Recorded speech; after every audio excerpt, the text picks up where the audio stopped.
पायापाशी जाऊन पडलं 2-2.5 किलोचा दगड।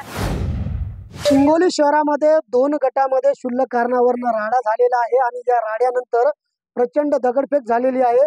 मच्छी मार्केट भागामध्ये रहिवासी वस्तीवरती दगडफेक करण्यात आलेली आहे आणि या दगडफेकीमध्ये 1 ते 2 जण जखमी झालेले आहेत। काही चिमुकले देखील या ठिकाणी होते। आपल्यासोबत काही महिला नागरिक आहेत। काय घडलं होतं? असं आम्ही झोपीतच होतो तर ते मुकाट्यानं रोडावरून येऊन मारू लागले। आपल्या चांगले एक लहान बाळ होतं, त्याच्या पायापाशी जाऊन पडलं 2-2.5 किलोचा दगड। इथंच घरामध्ये मारले, या बियाच्यात आहे, या बेड मध्ये आहे मारलेलं दगड। झाडाचे फांटे तुटले, लेट फुटले आमचे घरातले। हे बघा ना, समजे काय काय काय काय घडलं होतं? किती वाजताची घटना आहे?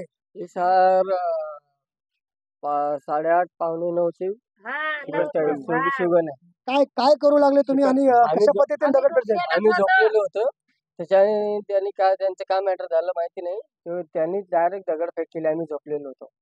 किती लोक होते? कशा पद्धतीने दगड मारण्यात आलेले आहे?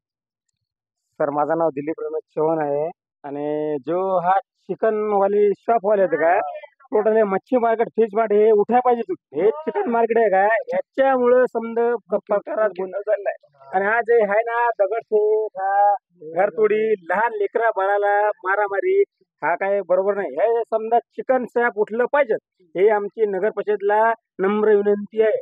हे नगर न्यायालयामध्ये दाखल करण्यात आलेला आहे।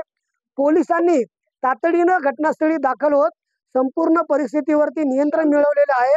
मात्र ही घटना नेमकी का घडली याचा पोलीस आता शोध घेत आहेत। मात्र अचानक घडलेल्या या दगडफेकीमुळे शहरामध्ये सर्वत्र भीतीचं वातावरण पसरलं आहे। संदीप नागरे, साम टीव्ही न्यूज, हिंगोली। देश विदेशातील प्रत्येक घडामोडींचे लाईव्ह अपडेट मिळवण्यासाठी आता साम टीव्हीच्या सर्व सोशल मीडिया प्लॅटफॉर्मला लाईक, फॉलो आणि सबस्क्राईब करा। तसंच सर्व नोटिफिकेशनसाठी बेल आयकॉन प्रेस करायला विसरू नका।